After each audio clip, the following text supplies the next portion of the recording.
Primera de Pedro, capítulo 5, versos 8 y 9. Leemos. Sed sobrios y velad, porque vuestro adversario el diablo, como león rugiente, anda alrededor buscando a quien devorar, al cual resistid firmes en la fe, sabiendo que los mismos padecimientos se van cumpliendo en nuestros hermanos en todo el mundo. Padre Santo, te glorificamos, Señor, exaltamos tu glorioso y bendito nombre. Gracias, Padre, por darnos la oportunidad de estar aquí en tu casa. Gracias por darnos la oportunidad de manifestar fruto de labios que confiesan tu nombre. Gracias, Señor, porque cuando estamos delante de tu presencia, glorificando y exaltando tu nombre, ciertamente nuestros corazones corren ríos de agua viva. Gracias, Padre, por el gozo de servirte y honrarte. Ahora, Padre, te pedimos de que tú hables a nuestros corazones, Señor. Permite, Padre, que todo lo que salga de mi boca sean palabras, Señor, que puedan edificar a los oyentes. Que tu palabra sea engrandecida en esta mañana y que Cristo sea glorificado en cada uno de nosotros, en el nombre de Jesús. Amén.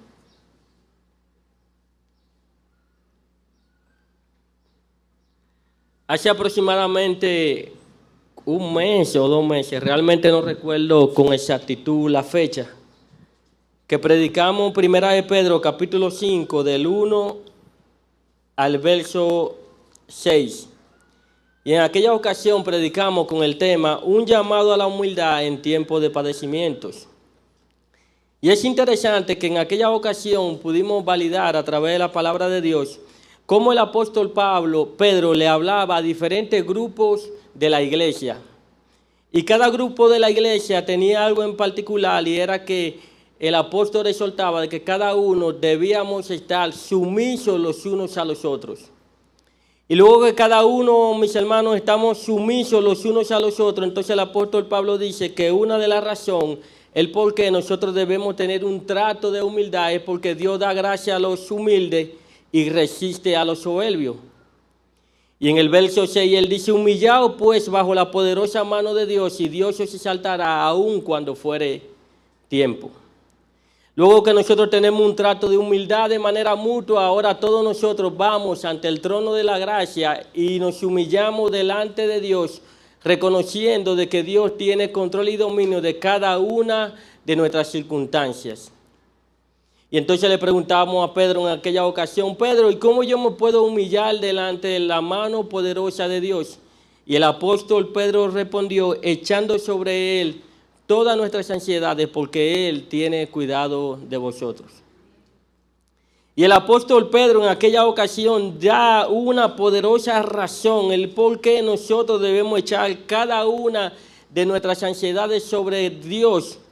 Y la poderosa razón es porque Él tiene cuidado de ti y de mí. Como Cristo, como Dios tiene cuidado de cada uno de nosotros, entonces nosotros vamos delante de Él, reconocemos de que Él gobierna cada una de nuestras circunstancias, reconocemos de que tanto cristianos como inconversos, para todos sale hay días malos, hay días buenos, la diferencia es que nosotros confiamos en que Dios tiene cuidado de nosotros. Y ahora el apóstol Pedro empieza otra sesión que parece totalmente distinta a lo que él menciona anterior. Nosotros quisiéramos quedarnos pensando simplemente en que Dios tiene cuidado de vosotros. Y ahora él empieza una sesión, hermano, que empieza con un imperativo que dice, sed sobrio. En esta mañana el tema del mensaje es un llamado a la sobriedad y lo vamos a ver en 3 puntos. ¿Qué significa ser sobrio? ¿Por qué ser sobrio? ¿Y cómo yo puedo ser sobrio? Y lo primero que vemos es que nuestro texto en el verso 8 empieza con ese mandato de manera clara y de manera natural que dice que debemos ser sobrio. Y nosotros lo que estamos criando, muchachos, que estamos criando nuestros hijos, cuando hablamos de mandato, nosotros lo vivimos de manera, todos los días lo vivimos de manera tan clara con nuestros hijos, porque ellos regularmente, cuando yo le digo a Hannah, cierra la puerta de la habitación, una palabra favorita que ella tiene para responder a ese mandato que yo le hago es: papi, ya voy. Y en ese ya voy, hermano, ella se entretiene jugando, pasa media hora, hasta que se le termina olvidando que yo le dije que cerrara la puerta de la habitación. Inmediatamente cuando yo me paro, entonces, y simplemente con mirarla, ella sabe que ya lo que posiblemente puede desencadenar en desobedecer ese mandato es una pela. Y ella entonces se adelanta a los acontecimientos y empieza a llorar todavía sin yo ponerle un dedo. Y empieza a llorar: ya, está bien, ya la voy a cerrar. Regularmente, mis queridos hermanos, eso pasa en nuestra relación con Dios. Dios nos da un mandato y nosotros lo entendemos como cosas opcionales. Dios te dice: haz tal cosa, y nosotros le decimos a Dios: Señor, ya voy. Y en esta ocasión el apóstol Pedro quiere captar la atención de su destinatario, sabiendo que aunque ellos estaban pasando por tiempos de prueba, tiempos de padecimiento y estaban sufriendo por la causa de Cristo, ellos no simplemente debían descuidar el hecho de que aunque ellos estaban siendo gobernados por Dios y aunque ellos sabían que Dios tenía cuidado sobre ellos, aún en los momentos de aflicción, ellos debían tener o debían entender de que no solamente, hermanos, confiamos en la soberanía de Dios, sino que en este mundo caído estamos librando una batalla espiritual. Y el apóstol dice: sed sobrio. Y entonces le preguntamos al apóstol: Pedro, ¿pero qué significa que una persona sea sobrio? Y ciertamente, amados hermanos, cuando hablamos de la sobriedad, es indiscutiblemente de que hay que definir la sobriedad partiendo de la palabra negativa. Es más fácil entender la sobriedad partiendo de su contraposición o de su antónimo. Vamos a ver algunos textos. Primera de Tesalonicenses capítulo 5, versículo 6, hermano. Vamos a ver, hermano, qué significa ser sobrio. Primera de Tesalonicenses capítulo 5, versículo 6.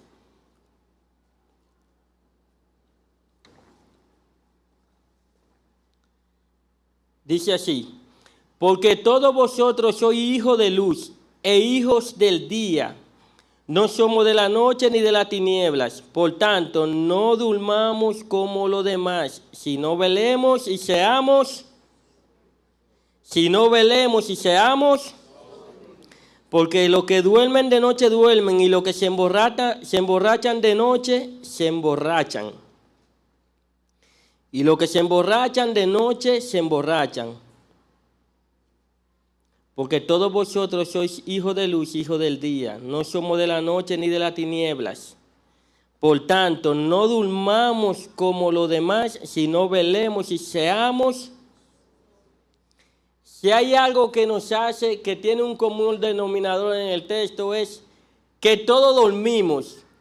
Pero nosotros los creyentes tenemos una diferencia. Y es que en el dormir no simplemente dormimos. Él dice: no durmamos como los demás. En otras palabras, nosotros tenemos una cosmovisión diferente de las cosas que pasan en el mundo que aquel que no conoce a Cristo. Él dice: no durmamos como los demás, sino velemos y seamos sobrios. Y él utiliza la metáfora de alguien que está borracho para explicar lo que significa ser sobrio. Siempre recuerdo, mis queridos hermanos, cuando yo era un niño,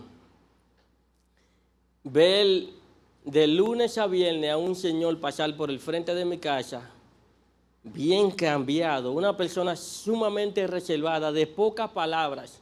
Era tan de pocas palabras que yo alguna vez me confundía y pensaba que él era mudo, porque no hablaba, ni siquiera saludaba, un señor de respeto, hasta que llegaban los fines de semana. Cuando llegaban los fines de semana, él empezaba a tomar en el colmado de la esquina. Y para mí era una transformación tan extraña su comportamiento al hombre que yo veía de lunes a viernes pasar por enfrente de mi casa, al señor que yo veía en la esquina bebiendo alcohol. La sobriedad que esa persona mostraba la perdía, inmediatamente se emborrachaba. Hacía cosas tan extrañas que yo, de verdad, cuando era niño me confundía. Decía: ¿qué le pasa a este señor? Eso pasa, hermano, con lo que significa ser sobrio. Una persona que es sobrio es una persona que es juicioso, que tiene dominio propio. Y el apóstol Pablo, en el texto que leímos de Primera de Tesalonicenses, nos está diciendo, queridos hermanos, que en medio de esta batalla y esta guerra espiritual, él espera que todo aquel que sirve a Cristo sea juicioso, tenga dominio propio, tenga discernimiento, que aunque vivimos en este mundo, no somos de este mundo, que aunque vivimos en esta tierra, tenemos claro que nuestra verdadera ciudadanía está en los cielos. Entonces el apóstol Pedro nos dice que debemos ser sobrios. Él no está diciendo que es una opción, no, hermano. Él está diciendo que nosotros, en medio de esta batalla espiritual, debemos ser personas sobrias. Los eventos del presente, los eventos del futuro, nosotros no simplemente los vemos con los lentes de la modernidad, sino que lo vemos con los lentes de la palabra de Dios. Y ahora nosotros le preguntamos al apóstol Pedro, pero luego de yo ser sobrio, ser una persona que está consciente de que estamos viviendo una guerra espiritual, siendo una persona que tiene discernimiento, ¿para qué yo tengo que tener esta posición? Y él da el segundo punto de nuestro mensaje. Él explica por qué nosotros debemos ser sobrios. Él dice que debemos ser sobrios y velar. Utiliza un verbo y un sustantivo para referirse a la misma realidad de estar atento, hermano. Recuerdo en estos días que estaba lloviendo mucho o uno de esos días que estaba lloviendo mucho y estaban cayendo muchísimos truenos. Y yo le pregunté a Yané al otro día, Yané, wow, pero ¿cuántos truenos cayeron? Me dijo, ¿qué? Estaba lloviendo.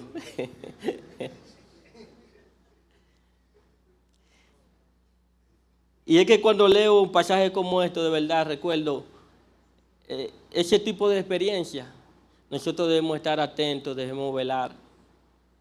Nosotros no podemos pasar por alto todas las cosas que se están moviendo en este mundo caído, que atentan contra el pueblo de Dios, que atentan contra nuestra fidelidad a Cristo. Y el apóstol Pedro le preguntamos, Pedro, luego de yo tener esta posición de atalaya, ¿por qué yo debo ser una persona sobrio? Y el mismo Pedro contesta en 1 de Pedro 5, versículo 6, porque vuestro adversario, el diablo, como león rugiente, anda buscando a quien devorar. ¿Por qué yo debo ser una persona sobria? Según el texto, porque tenemos un adversario. Nosotros debemos ser sobrios porque tenemos un adversario.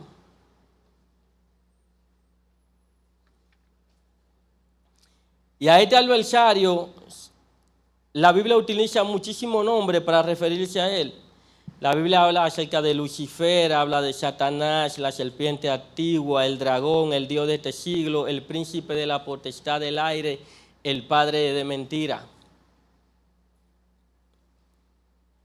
Y en medio de esta guerra espiritual, hermano, yo me temo dos cosas. Me temo que dentro del pueblo de Dios hay un grupo de cristianos que ven al diablo hasta en la sombra. ¿No le ha pasado eso, hermano? Usted conversar con personas que son parte del pueblo de Dios y que su vida está rodeada en un hermetismo, que todas las cosas que le acontecen tienen que ver con el diablo. Yo he ido a lugares donde se está glorificando el nombre de Dios y regularmente se pasa más tiempo mencionando al diablo que mencionando a Dios. Porque todo lo que tiene que ver con su vida espiritual, ellos la asocian, o todo lo que ellos consideran como mal, ellos lo asocian a una accional de Satanás. Y alguna vez es difícil hablar con personas así, porque tú no sabes si tú dices algo y te dicen, el Señor reprenda al diablo.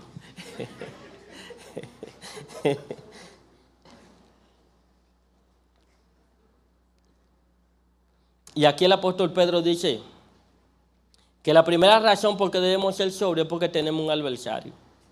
Y ese adversario se le llama el diablo, y la palabra diablo significa engañador. En la carta de S.C. Lewis, la carta del diablo a su sobrino, que no es, aunque él no cita ningún texto bíblico, sí cita unos diálogos del diablo y un sobrino que él tiene que se llama un demonio. Y es interesante que una de las recomendaciones que le da el diablo para atacar a los creyentes, él dice lo siguiente: el hecho de que los diablos sean predominantes figuras cómicas en la imaginación moderna te ayudará. Aunque nosotros, hermanos, sabemos que estamos lidiando una guerra espiritual y sabemos, hermanos, de que tenemos un adversario, la pregunta que debemos hacer en medio de esta guerra espiritual: yo, ¿cómo puedo ser sobrio? ¿Y cuál es mi papel? ¿Y cuál es el papel que yo debo de jugar? Nosotros, hermanos, no debemos vivir como si el Satanás no existiera. Porque el otro extremo es que hay muchos creyentes que viven como si el diablo es una figura de los cómics. Y aquí el apóstol Pedro quiere enseñarnos, hermano, que una de las razones por qué nosotros debemos ser sobrios es porque tenemos un adversario. Y este adversario tiene una particularidad que parte de su naturaleza. En Juan 8, versículo 44, Cristo dice lo siguiente: vosotros sois de vuestro padre el diablo y los deseos de vuestro padre queréis hacer, refiriéndose a los fariseos. Él ha sido homicida desde el principio y no ha permanecido en la verdad, porque no hay verdad en él. Cuando habla mentira, de lo suyo habla, porque él es mentiroso y padre de mentira.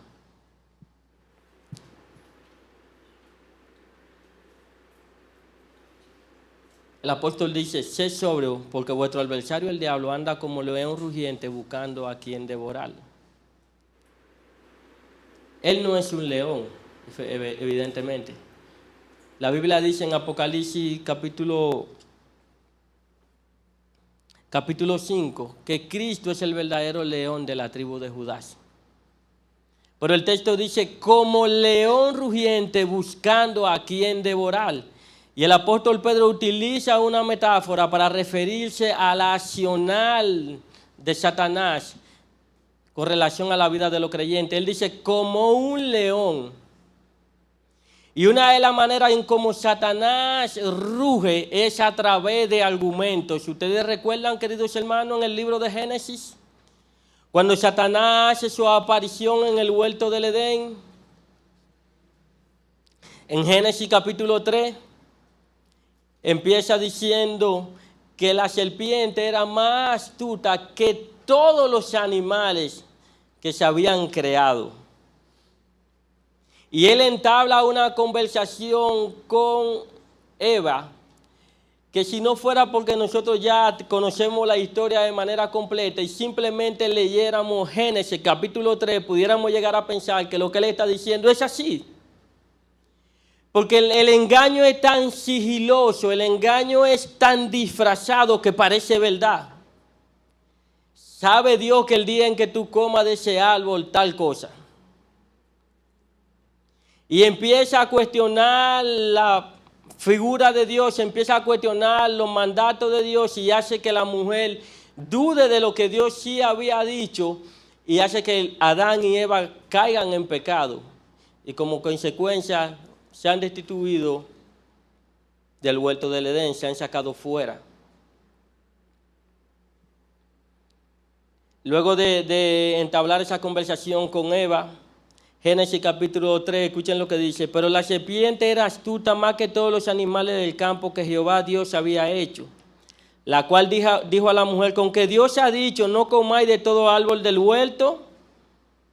Y la mujer respondió a la serpiente: del fruto de los árboles del huerto podemos comer, pero del fruto del árbol que está en medio del huerto, dijo Dios, no comeréis de él, ni le tocaréis para que no muráis. Entonces la serpiente dijo a la mujer: no moriréis. Aunque estamos librando el enemigo que nosotros tenemos, que Pedro le llama a nuestro adversario, es aquel a quien Cristo señala como el padre de toda mentira. Y en la vida cristiana hay muchas cosas, hermano, que parecen verdad. Hay muchas propuestas que parecen buenas, hermano, pero no son buenas. Tenemos que tener el discernimiento. Él engañó a Eva. Imagínense si engañó a Eva y a Adán en un estado de integridad que tú y yo no poseemos. Imagínense usted y yo, hermano. cómo somos propensos a ser engañados por la estrategia de Satanás. Puedes ver, hermano, que una de las estrategias de Satanás son los argumentos. Luego Satanás intenta convencer a Cristo utilizando argumentos. En Mateo capítulo 4, en la tentación de Jesús, él dice lo siguiente: entonces Jesús fue llevado por el Espíritu al desierto para ser tentado por el diablo. Y después de haber ayunado 40 días y 40 noches, tuvo hambre. Y vino a él el tentador y le dijo: si eres hijo de Dios, di que estas piedras se conviertan en pan. Respondiendo Jesús: escrito está, no solo del pan vivirá el hombre, sino de toda palabra que sale de la boca de Dios. Entonces el diablo le llevó a la santa ciudad y le puso sobre el pináculo del templo y le dijo: si eres hijo de Dios, échate abajo, porque escrito está, sus ángeles mandará cerca de ti y en sus manos te sostendrán para que no tropiece con tu pie en piedra. Ustedes ven, hermano, cómo Satanás a través de argumentos trata de engañar a los hijos de Dios. Una de las estrategias de Satanás es, él ruge a través de argumentos. Nosotros ahora con toda certeza podemos decir que todo ese movimiento que se levanta en contra de la palabra de Dios, el movimiento LGTBI y todos esos movimientos que atentan, hermano, incluso con el aborto y demás, nosotros con toda seguridad podemos decir que esas son maneras en cómo Satanás ruge tratando de acabar con el pueblo de Dios.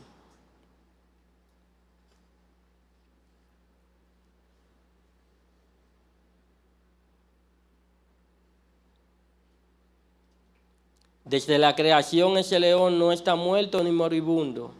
Aunque ciertamente sobre él pesa una sentencia, él sigue rugiendo con argumentos para engañar al mundo y confundir a los creyentes y causarles muchos estragos.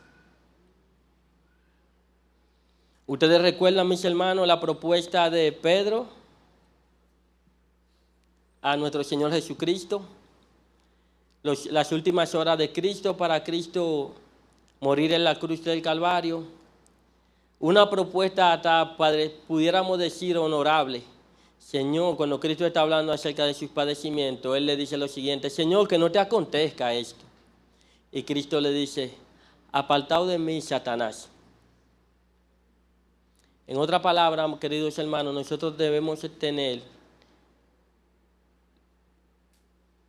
los sentidos ejercitados para poder diferenciar entre la voz del enemigo y la voz de Dios.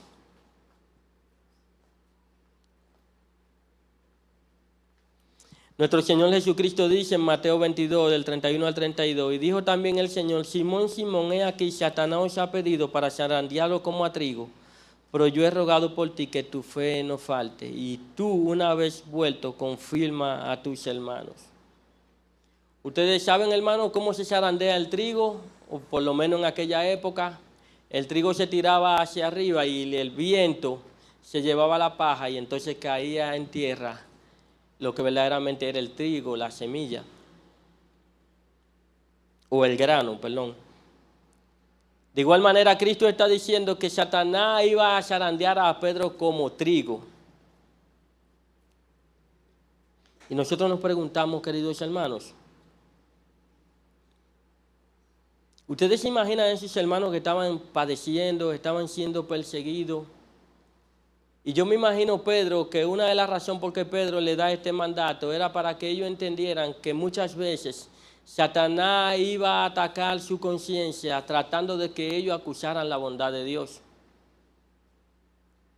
Y por eso él dice, como leímos al principio, o como mencionamos al principio, que aunque Dios tiene cuidado de vosotros, Él está diciendo, aunque eso es real, Dios tiene cuidado de vosotros, de cada una de nuestras circunstancias, no podemos perder de vista que tenemos un enemigo y que este enemigo se le llama el padre de la mentira, y como padre de la mentira te va a intentar seducir para que tú dudes acerca de la bondad de Dios.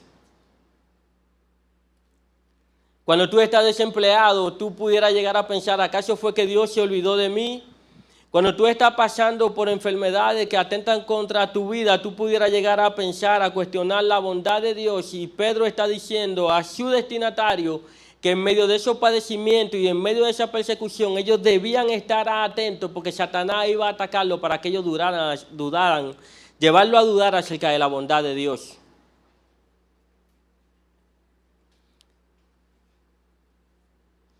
Vimos, hermano, lo que significa ser sobrio, la primera razón por qué debemos ser sobrios, y ahora el apóstol pasa a explicarnos cómo nosotros debemos ser sobrios.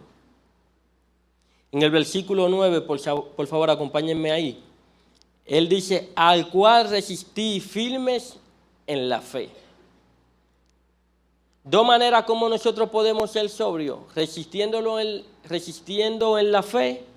Y la segunda manera como nosotros podemos ser sobrios es sabiendo que los mismos padecimientos se van cumpliendo en nuestros hermanos en todo el mundo. Sabiendo que tenemos un enemigo feroz, la pregunta es, ¿cómo yo puedo enfrentarme a este enemigo? Que hay donde mucha gente se confunde y entienden que su vida tiene que estar gobernada por un estilo de reprensión. Ellos entienden que su guerra es directamente con Satanás y se pasan parte de su vida siempre reprendiendo al enemigo, siempre reprendiendo las cosas que le pudieran pasar. Mas, sin embargo, el apóstol Pedro aquí de manera clara dice que en medio de esta guerra nosotros debemos ser sobrios, y la manera de ser sobrio es reconociendo que tenemos un enemigo y resistiéndolo firmes en la fe. Él dice, al cual resistí firme. ¿Recuerdan la palabra de Cristo que acabamos de leer? Yo he rogado por ti para que tu fe no falte.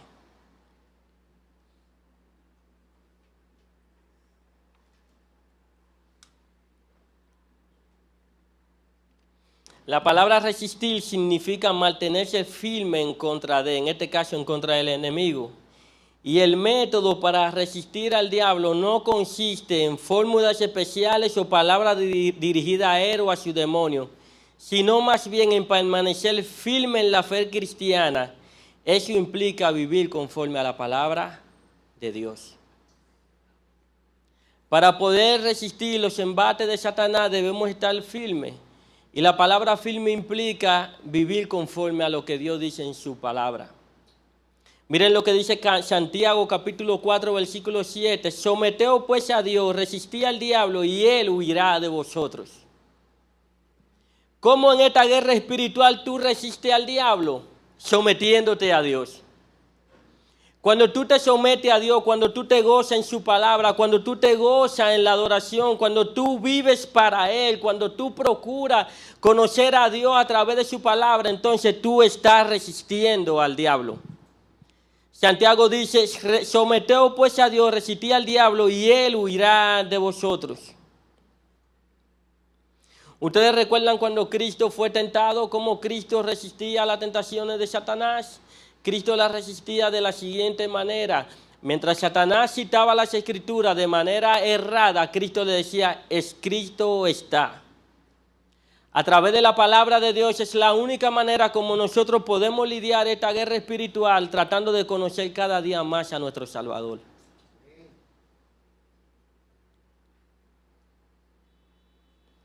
El apóstol Pablo dice lo siguiente en Efesios capítulo 6, versículo 17. Y tomar el yelmo de la salvación y la espada del Espíritu, que es la palabra de Dios.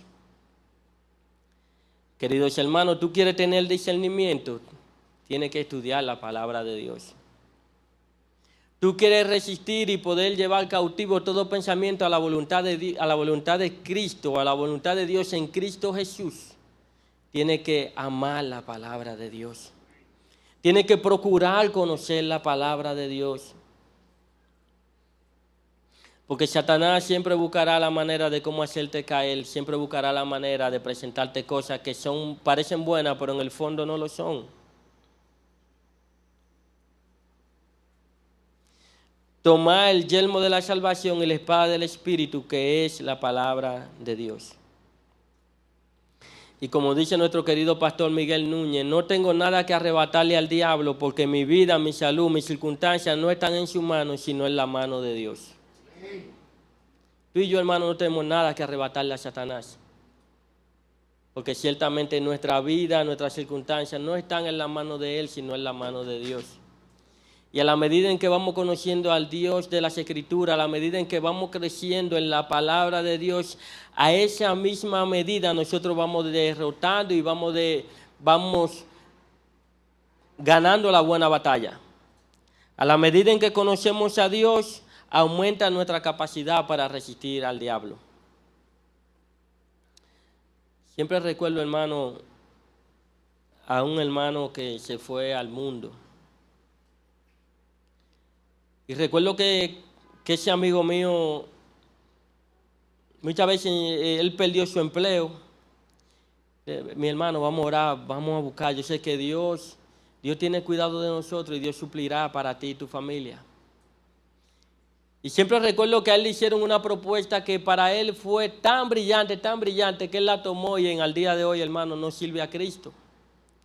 Y fue que se separara de su familia y se fuera a trabajar a un lugar donde posiblemente él iba a ver a su familia una vez al mes.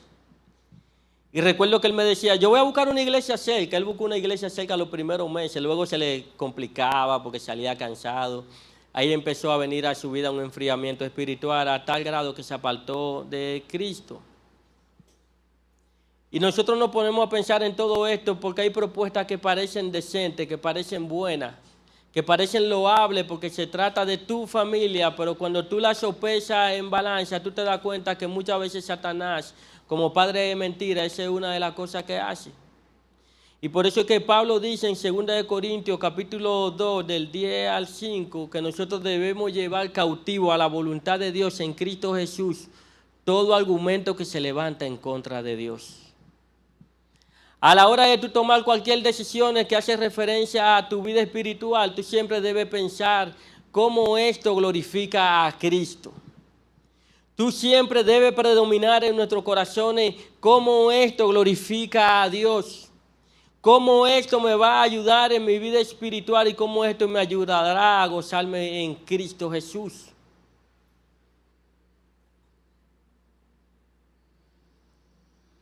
Por tanto, mis queridos hermanos, nosotros sabemos que en esta guerra espiritual, la manera en cómo nosotros resistimos o cómo nosotros peleamos contra el adversario que tenemos es resistiéndole. Y para resistirle tenemos que conocer la palabra de Dios.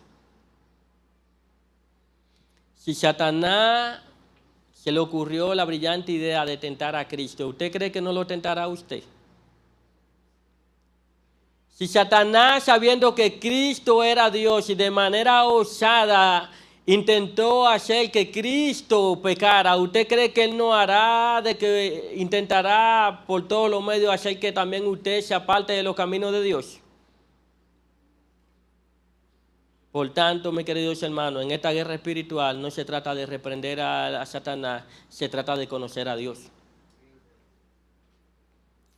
En el libro de Judas presenta lo siguiente, un versículo bíblico que ha traído mucho comentario y hasta especulaciones. Cuando dice que el arcángel Miguel contendía por el cuerpo de Moisés con el diablo. Y dice que el arcángel Miguel en medio de esta contienda, en medio de esta guerra con el diablo, solamente utilizó una palabra y dijo: el Señor te reprenda, Satanás. Porque el único que tiene la autoridad y el poder para reprender a Satanás se llama Cristo. Nuestro deber es someteos pues a Dios y Satanás huirá de vosotros. Nuestra posición en medio de esta guerra es conocer a Cristo, amar su palabra y vivir para Él.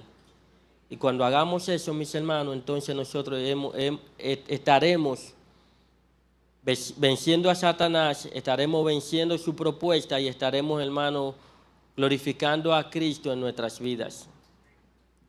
Aunque la tentación de Satanás en nuestras vidas, Satanás nunca te podrá tentar, hermano, al menos que Cristo y Dios se lo permitan.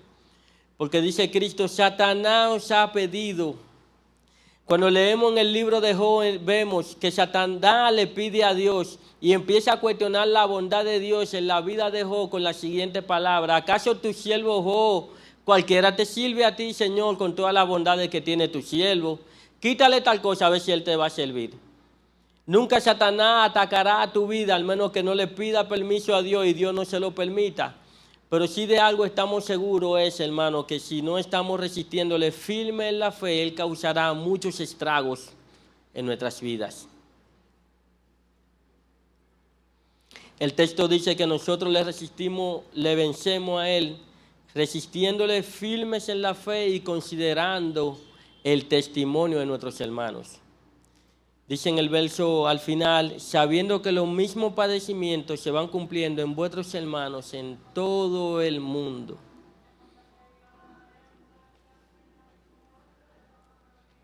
Porque si hay de algo, hermano, que Satanás trata de seducir, no es de que las cosas que te pasan solamente te pasan a ti. Yo no sé si a ustedes les ha saltado ese pensamiento. Cuando uno está en dificultad, uno cree que las cosas que le pasan son cosas exclusivamente que solamente me están pasando a mí. Y uno de manera natural, Dios es una vez lo primero que empieza a cuestionar a Dios, porque uno entiende que esas cosas solamente le pasan a uno.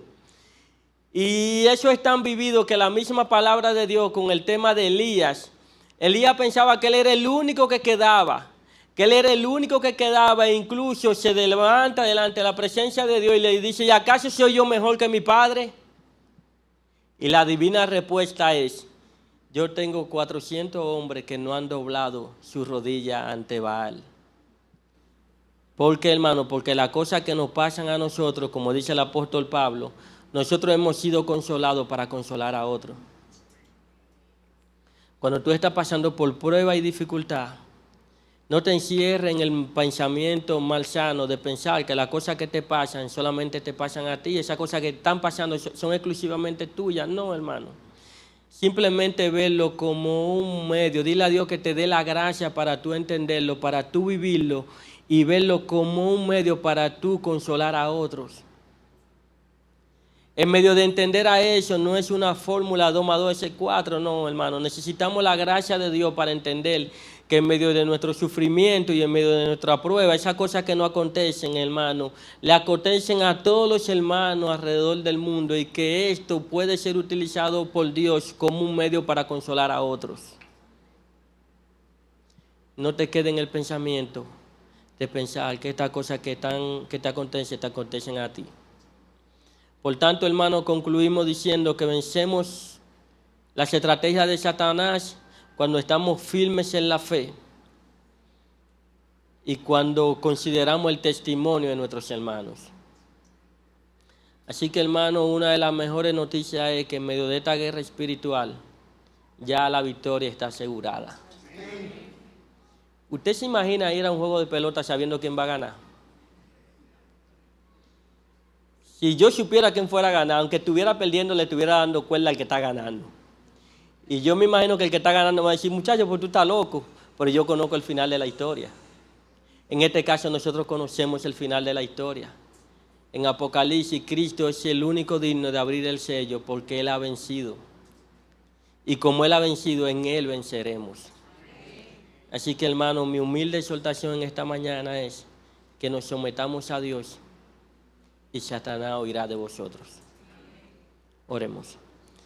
Padre Santo, te glorificamos y engrandecemos tu glorioso y bendito nombre. Qué bueno, Señor, es poder disfrutar y saborear, Señor, que al final de la historia tú has vencido. Y que como tú has vencido, Señor, también nosotros venceremos. Yo te pido en esta mañana, Señor, como dice el apóstol Pablo, que mira el que está firme, mira el que no caiga, procure no caer. Te pido, Señor, de que tú nos ayudes a seguir amándote, a seguir creciendo en tu gracia y a seguir sometiéndonos en tu palabra y que podamos seguir creciendo en tu voluntad, Señor.